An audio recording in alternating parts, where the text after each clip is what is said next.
Greetings! In this video, we're going to take a look at how to add an M.2 drive to an ASUS TUF Z270 Mark I motherboard.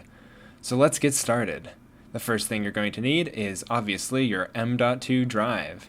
In addition, you will need two screws, one that acts as a spacer and another that will secure your M.2 drive.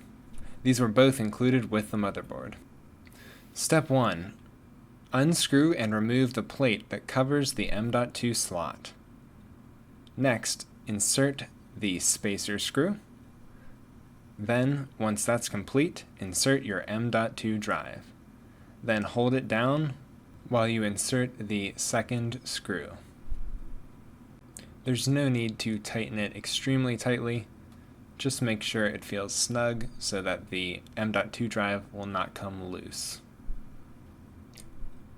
Finally, to finish up, replace the plate and tighten the screw. And there you go. You are now ready to turn your computer on and enjoy your new M.2 drive, though you may still need to install drivers before it shows up.